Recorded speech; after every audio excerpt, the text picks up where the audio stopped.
there, I'm Chris Stashu. I'm Mike White. And this is Father Malone. And we are the hosts of Dreams for Sale, a podcast about Twilight Zone. Which Twilight Zone, you might ask? Twilight Zone 1985. But at some point, we're going to cover the 2000 show because Father Malone just loves it. Loves it. All lies. This is lies. Well, on this episode, we're not talking about the 2000 show. We are talking about 1985's Twilight Zone, and we are rounding out the second season of the show. And I think I speak for the three of us in saying, how did we get here so fast?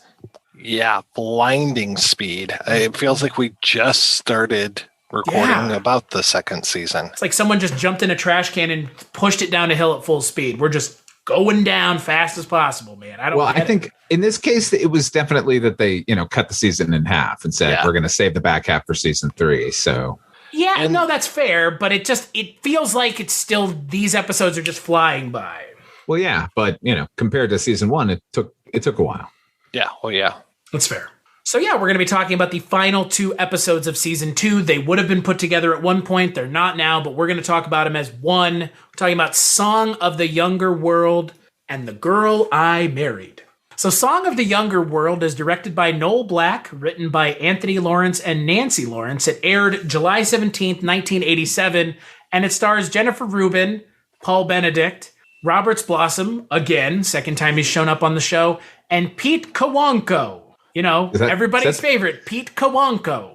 Was that the main kid? Yeah, he's real great. He's so good. He's like so good that he was like, Oh my God. I've never seen grief displayed so, just actually amazing. That I'm shocked we haven't heard more from him. Where is he? Has he done any? Oh, he did nothing else. It's okay. Hey, not everybody is going to have a great acting career. We can't all be Roberts Blossom. It's true. No. We can't show up twice in the same show. Or Fred Gwynn. Yeah, also that. So what did you guys think of this segment? It was had an interesting setup. It's like this kid loved Jack London. Sure. It felt like the weirdest introduction. It's like, he likes Jack London. Yes, and? Hey, it pays off. Come on. Sure. Does it, though? Well, he turns into a wolf. Oh, spoilers. I will ask, though, does him turning into a wolf have anything to do with Jack London, or is that just the most convenient, stupidest animal they could transform into?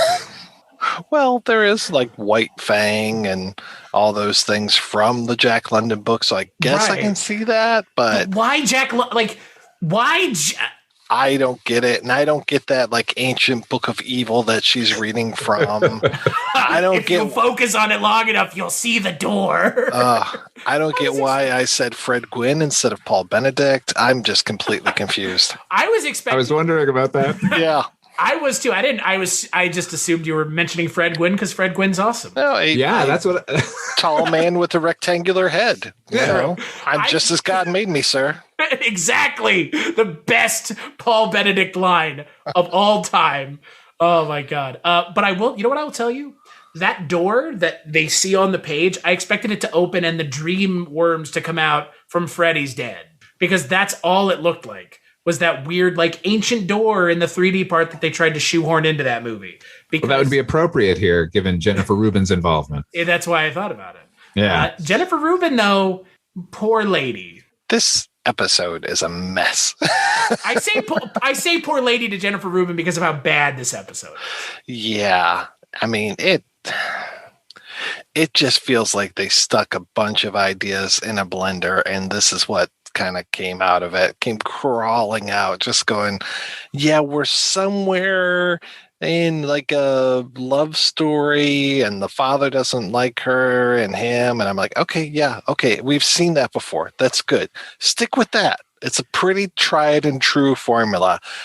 And then there's the Jack London thing, there's the ancient book of evil thing. Like, the best part. I'm like, okay, she's reading the Necronomicon. All right. But it doesn't seem to have any ill effects other than they get turned into wolves at the end, but they're together forever. And in her dreams, she's beautiful and bad. That's true.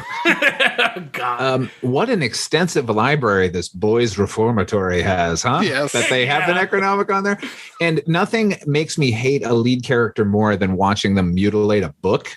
And he's cutting these pictures of wolves out of this book, and all I can think is like, is that your book, son? And as it turns out, it was not. Well, with a name like Mordecai Hawkline, one would expect that he doesn't care what the law has to say, sir. That Good is old true. Mordecai Hawkline. Look, when you have a segment this nonsensical, it gets to the point where by the end of it, I don't really have any expectation what's going on or what's going to happen. So you have Roberts Blossom just shooting a guy point blank. Yeah. And then about to shoot another guy point blank who's tied up on the ground. And then he turns into a wolf, maybe, or he doesn't. Who knows? I don't, because this episode is operating on this like wishy-washy logic that the show all of a sudden seems to be operating on, which is no rules matter if we don't establish them. And if we don't establish rules, we can do whatever the fuck we want. And that seems to be all of a sudden what this show is doing. It's just like magical logic.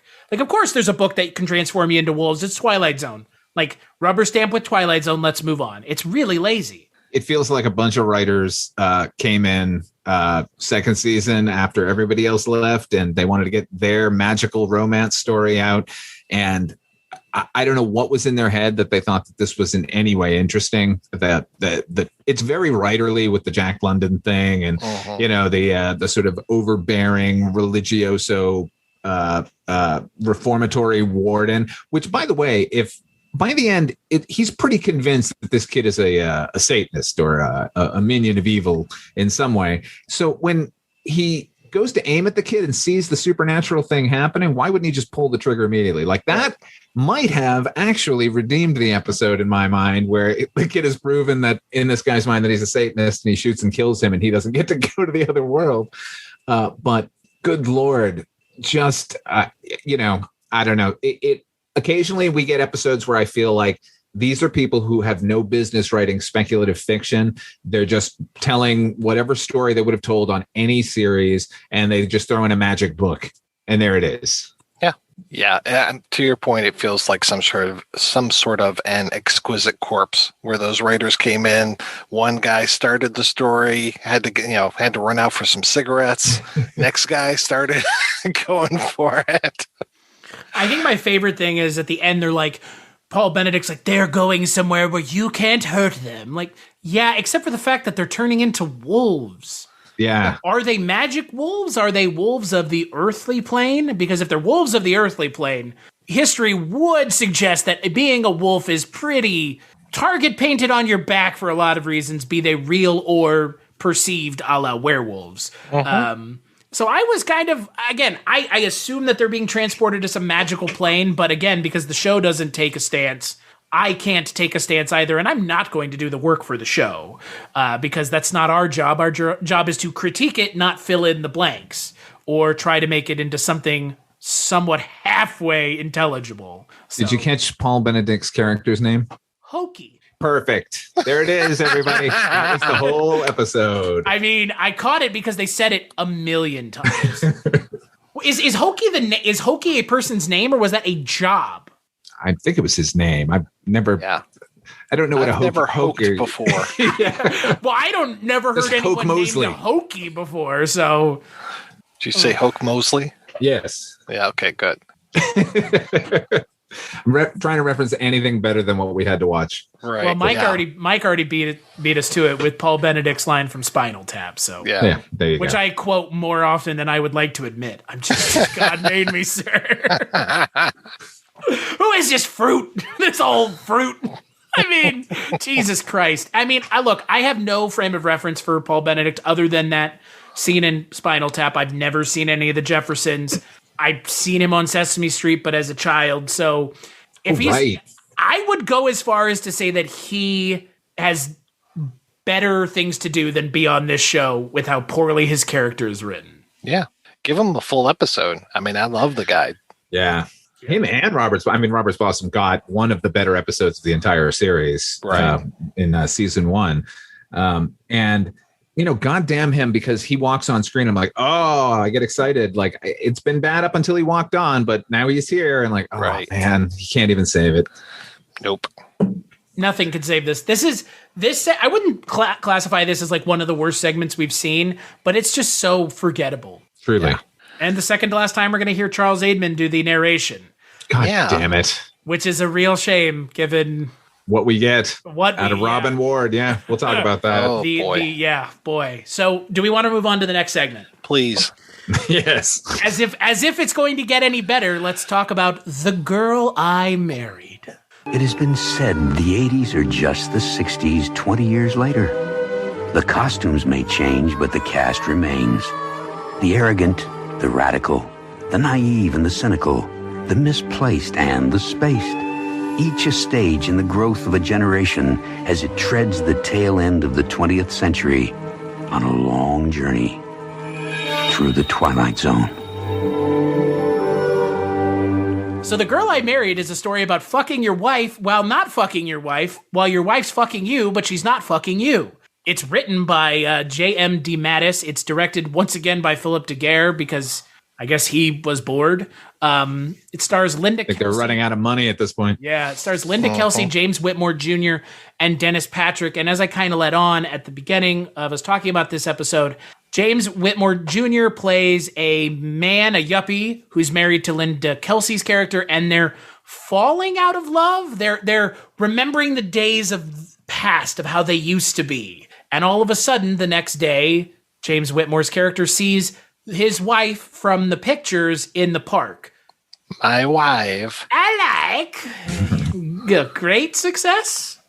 Chris, when you described it initially about a guy fucking his wife who is his wife, and like, to me, there was actually a germ of a good idea in this episode. Like, the idea of cheating on your spouse with your spouse could have been an interesting thing if they had gone in like a science direction with clones or something. But instead, they wrapped it in this like nostalgic fantasy for baby boomers. Right. And I didn't think they were going to get to a level of pure hatred on my part for this show. This episode, this is the worst one. I fucking hated it. Me, Chris, I'm not one for nostalgia, like, in general, but like, there's something particularly grating about baby boomer nostalgia. Like, they shoved their goddamn youth down our throats and then turned into this other nightmare. By the way, these are not yuppies because these people are not young, so fuck them. But then like get to this point where then they're going to wax nostalgic and long for this thing. And okay, putting all that aside, just on a weirdly sort of plot level, at the end, they kind of is the idea that they've accepted what total fucking dead dreamed assholes that the entire generation had become. Like, that was what we're supposed to take away with it, right? Like, correct. Fuck our youth. That was all stupid. You wide-eyed, bushy-tailed shitheads, don't you know it's all about money? The bum's lost, Lebowski. Yeah. It's what cracks me up about this entire premise is if you were to explain to your significant other that you had spent the day with them as a younger version of themselves, like Father Malone said, that's an interesting idea, but you don't just like stop there. Right. That's where it stops. It like stops at that. It's like, man, you're such a fucking drag because you don't want to do LSD anymore. Like, okay. Most normal folks aren't just going to do LSD on a weekday anyways. Like, there's that weird moment when I lived through the 90s. Yeah. It's that weird moment when he's talking about like pina coladas and something in the rain. And I'm just like, what are you guys talking about? This is so strange. Well, what makes me laugh? It was you. I edited you earlier today, Father Malone, on an episode of this show talking about Aquavita, the episode featuring yuppies, right? Yeah. That was definitely a yuppie one. This is worse than that. It is. 100% it is. Like, if this had been, like I said, on just a pure plot level, these people like conjure up their younger selves, and then we get something like the younger selves murder them and take their place, or if something had happened, instead of this ugly nostalgia trip. By the way, it starts off The opening scene is the lead character sitting at a business lunch, and he's staring at a photo of his young wife, right? When she was younger. How natural is that as a setup? Wow. How often? I mean, I find myself constantly just taking out photographs of my wife and staring at her while someone's trying to talk to me. Yeah. Like actual physical photographs, not even like looking at stuff on your phone. Right. Just carry around. I take it out of the wallet, I Yeah. hold it up, and I stare. All it Right. makes me think of is that gag in Naked Gun. Why does he have a picture of your wife, Martha? Martha? My wife? I mean, who carries around pictures of the significant other? Oh, I mean, I guess people in the 80s could have. But my favorite thing, actually, Father Malone, about that opening scene is the guy goes, "Who's that? Who is that in that picture?" Yeah. Bro, Right. that's that guy's wife. Her hair's still red, bro. Like, It's still clearly her. What's happening here? I didn't know Yeah. where it was going. I thought that, like, there was, like, a weird, like, mistaken identity thing going on. And then when it gets back to their house, I was like, oh, okay, that's where this stupid-ass episode is going. Just gonna be stupid. How about that super cool Woodstock like split screen triopter? Oh my bullshit? God. What the fuck was going on with that? I Let's was break just that like, down, please. oh my God. Well, it was so strange too, where it was just like, it's kind of a split screen, but not really. It's like 2 seconds behind. I'm like, Yeah. I'm just like, I rewatched Sisters recently and I'm like, yeah, this is how you do split screen here, folks. And then you're watching this. It's like, what is happening? And yeah, why is it like 4 screens going on? And I'm They just, hadn't hit their editing budget yet. Wow. That's what it was. They're like, we have some extra money left. Can we just be fucking obnoxious? yeah, let's get the video toaster going. I was waiting for like some star wipes and stuff. Yeah. Oh my. Let's get Tim Jennison of Tim Vermeer's fame video toaster out. He just probably made a couple dollars by us mentioning it. So video toaster, there's $3 more. What's sad about this segment is the same thing that I feel like has plagued this season more so than the first one. These just like melancholy, saccharine ass stories that are wish fulfillment stories. Like, I wish I could talk to my former self and tell him that things are going to be okay. Like, the only people that want to do that are people who are fucking miserable assholes like the people in this episode. Right. I mean, we've gone all the way to your point from earlier. We've gone all the way from Shatter Day, where it's like, the guy disappears once his other version shows up and something is going on. And there's stuff going on in that episode. It's very interesting. It's fascinating stuff. And here we have 2 people from the past showing up. And yeah, maybe they take their places. Maybe something happens. Maybe there's a fight. I was waiting for the old guy to start punching out the young guy, but then his fake beard would have flown off. Yeah. He was punching something, but he wasn't punching the other guy. He was punching that man's wife with his tongue on the ground. He was tongue punching her, but not like that. But maybe, because the other guy was tongue punching his. Why? Yeah, I loved how he got outraged at his wife with the younger version of himself while he's been spending day after day with the younger version of her. Yeah. And if they had done at least something like maybe they remembered themselves as idealistic and then they meet themselves and realize, no, they were assholes from the get-go. Like, at least there would have been something here. Right. But this was just like a longing for a time that no longer exists and then repudiating it for I don't know. This is very bad. Well, all they did was bang the entire episode, more or less. Yeah. I mean, that's the funny thing is, like, given the opportunity to talk to your past self and interact with them, you're just like, yeah, I want to bang. Yeah. Okay, I mean, I'm surprised he didn't fuck his younger self and she fucks her younger self. Sure. There would have been something interesting. That would be the version that they would have now. Right. It's like, right. I'm actually bisexual. I want to have sex with myself. Yeah. It's Black Mirror, Andrew Mackie kind of thing. Right. The pinnacle of quality. But Yeah. that would even be more interesting than this. Yeah. Oh, yeah. Instead, what we're getting, or what has slowly dawned on me, is that every writer on the staff of this show has a time travel lost love or lost youth episode in them. And now that they're like everyone really good is gone, everyone's going to get to trot theirs out. We had an episode earlier this season like this. Or wait, we're going to see this more in the next one. I'll talk about it in the next one. J.M. DeMatteis is really good at writing comic books. That's the sad thing. Oh, yeah. Yeah, but comic books are comic books, and teleplay is a teleplay. No, this is not a comic book. They're apples and oranges. I mean, everyone gets a little too hung up on like, oh, this is just like a storyboard of a movie. And it's like, yeah, it kind of is, but the dialogue blows. Like, say it all out loud. You'll see what we're talking about. Right. Man, what a great season. Yeah, I in my notes, this is the one thing I wrote that I'd like to share with everyone. Baby boomer nostalgia. There's nothing more disgusting in the world. I thought you were going to like have a whole poem there. Baby boomers, feed them to the wolves. Yes, I said it. Feed them to the wolves. End scene.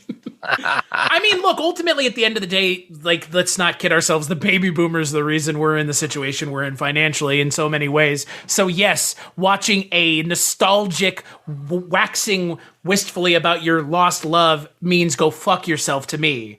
Because I know where you end up as a generation. You're ending up on Facebook telling me about your MAGA hats and how the election was stolen. So there, I said it because Mike won't. Because some Mike's sort of lefty loon. But I mean, that is where these characters would be if they were alive now. Yeah. Yeah.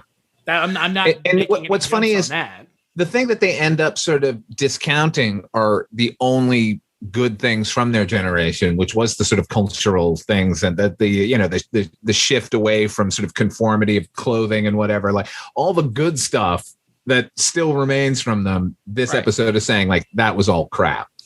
Yeah.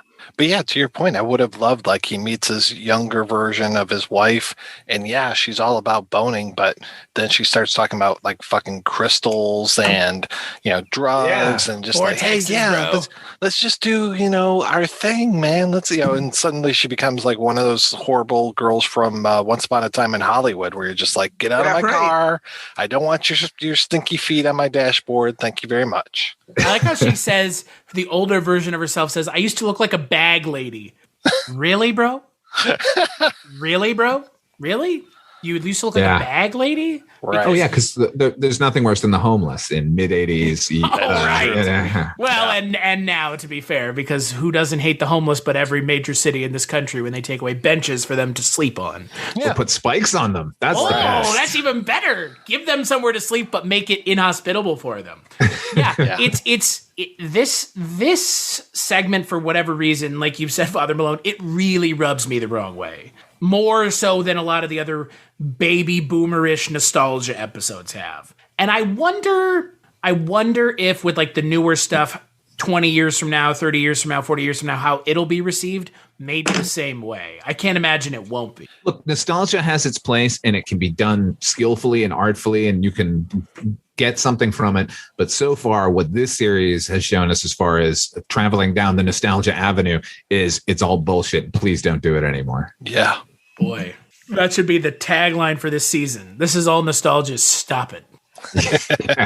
So with season 2 in our rearview mirror, we should do a little bit of a wrap up here. So starting with you, Mr. Mike White, favorite segment of the season, least favorite segment of the season.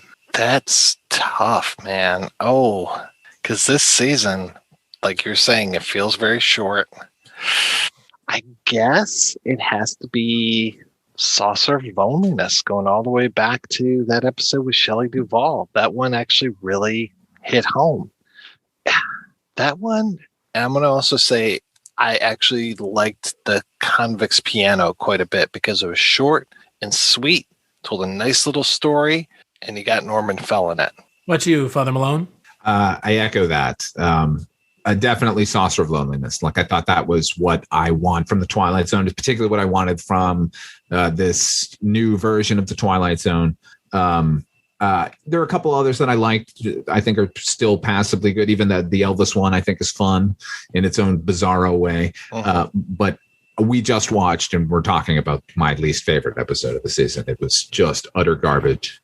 So I actually would go with the Toys of Caliban only because it completely subverted my expectations, given I watched like the first 5 minutes because I just had left it on and I needed to stop it. And I saw whatever the fuck was going on in the first 5 minutes. And I thought, this is going to be the train wreck that I have been waiting for. It turned out not to be. It was very good. I would say it barely eked out The Road Less Traveled. I know I liked that one a lot. You can go back and listen to our episode on that. But Toys of Caliban was good. And the worst one? Man, there's a lot of competition this season. I mean, it feels like half of the episodes this season could be considered just bad. I'm going to go with Night Song because that is just like, what was that even? Yeah. I'm still stinging so much from Grace Note. And then I'm like, oh, wait, no, that's the first season, so I can't count that. But I'm just like, what's the worst one I've seen in a while? That one. I was really disappointed that none of us said Joyride as the worst because, boy, that's up there, too. Oh, yeah. I at least like the concept of this stationary car and it existing in another time, like barreling down roads. For some reason, that image alone, and it was a short one, too. It wasn't it wasn't this half hour of my baby boomer fucking nostalgia, man. Like, Jesus H. Christ. Ladies and gentlemen, Father Malone, huge fan of baby boomers. You know what? You know what? I don't think my generation is any great shakes either, but like I will dope slap anyone who traffics in this kind of nostalgia. It's gross. And they were trafficking in it like 20 years after it happened. I mean, it's interesting because I'm not remembering this season being particularly strong, but there are some good episodes in here. You guys have mentioned some, even thinking about the one with George Wendt. What was that? The World Next Door or something? Yeah. Time and Teresa Golowitz, another good one. Exactly. And I think if memory serves, like the idea behind the card was good, but it wasn't executed properly. Right. I agree. Yeah. The Joe Mantegna one. That's a good one. Joe Mantegna. That's a good one. Yes, that's a very good one. Yeah. Yeah. I think though this season is probably much less successful than the last one, which is fucking strange given that the last one has twice as many episodes. Yeah. Well, it's interesting too because all of those ones that we've mentioned have some sort of a twist to it and some sort of supernatural thing going on, and too many of these just don't have the twist and they just start in one place. I mean, them turning into wolves, I'm sorry, I don't really consider that a twist. It's just like, all right, they turned into wolves. She growled at him though. Didn't see that coming. It's Father Malone, this doesn't feel as bad as Chronicles from the Crypt's Fall Off, but feel like give it another season and it might be. I think if they continue letting these writers write the majority of the show, look, it's going to get worse. There's just no question about it. Like, I think the quality drop from season 1 to season 2 is kind of precipitous here in Twilight Zone land, and I do think that's because when it was announced that there was going to be a new Twilight Zone show, like every sort of high end, like decent author and television person wanted to get on that show because they loved the show when they were kids. And after their treatment in the first season, they bailed and we were left with everybody else. And that's what we're getting. And now it's going to get even worse because these people are mostly going to go because they're moving the entire production to Canada. Sounds like Tales from the Crypt. Yeah, like let's send it to England. You know what, though? As bad as any of these seasons could be, nothing will be as bad as season 7 of Tales from the Crypt. So I'm hopeful. A season that needs to be jettisoned at high speed into the sun. All versions of it. No recordings need to exist. That's how bad it is. But I mean, this season, I look, they're like less than half of the season is worth checking out, which is a shame. There's like 15 episodes, so they're still good though. I mean, Shelter Skelter and fucking Saucer of Loneliness, like as I would not see them out of place in season 1. No, I would agree. Yeah, but man, it's such a bummer. Really just thinking, Mike, you mentioned Shatterday, and I just think about Shatterday from time to time when I watch the show, and I'm just like, what has happened here? Yeah, man, they started strong, right? I know. It's almost like Tales from the Crypt. Like they start so strong, and like you're just like, well, you have nowhere else to go but down, I guess. They needed more Rockney O'Bannon, but he left to do Sequest DSV, which was almost this show. Remember that? Wait, do what? When you first approached me about doing a podcast separately, you were like, let's do Sequest DSV. No one's done that. I'm like, no, but there's a guy involved with it that I'd like to talk about. Yeah. Oh, funny. Coincidentally, he did leave this show quickly. So on the next episode of Dreams for Sale, we're going to be taking a look at the first and second episodes of the final season of the show. Those episodes are The Curious Case of Edgar Witherspoon and Extra Innings. So until then, Father Malone, where can people find you? You can check me out. Whoa! See, I just went to Canada. You went to Canada. Yeah. Well, I'm getting ready for the next season. You can check me out over at fathermalone.com. I've got links to all of the stuff that I do, including my half-hour radio drama, Dark Destinations. You can also find links to the Almost Over Chronicles from the Crypt, the show that Chris and I just mentioned, and my YouTube channel. At this point, it is long over. Yeah, okay. It's done, but you can still get it. Yeah, you can still find it. So Father Malone and I and Mike and I have both finished a podcast together. So there you go. And we're going to finish this one together as well. So sooner than later. Yeah, Christ almighty. Where can people find you, Mike? As always, you can find me over at the Projection Booth Podcast, which is available at projectionboothpodcast.com. You can also hear Chris and I talk about Barney Miller on the Life and Times of Captain Barney Miller podcast, which I think is available at barneymillerpodcast.com. And and then I sell some dreams with y'all. Yeah, not for long, not for much longer. We'll be selling dreams until they're on liquidation, which I think is coming soon. As for me, you can find me on Twitter at Christmas Claus and at cstashu.com. That's my link tree. Oh.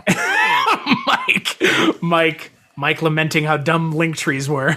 It's okay. I got one still. So. Oh, do you have one? Okay. Yeah. Damn. I created it for when we did that live podcast. Oh, nice. Okay. Yeah. Yeah, I don't know if anybody uses it, and I can't track that information. I do. You what? I use Linktree. Yeah. You sure I do. mean, I don't know how many people go to it and click through is what I mean. Oh, I see. You should, though. Yeah, well, you should. Agreed. But you can find me here and on Twitter at Christmas Claus. Big thanks always to Roxy Drive and Neutron Dreams for the music for this podcast. And we'll catch you on the next episode.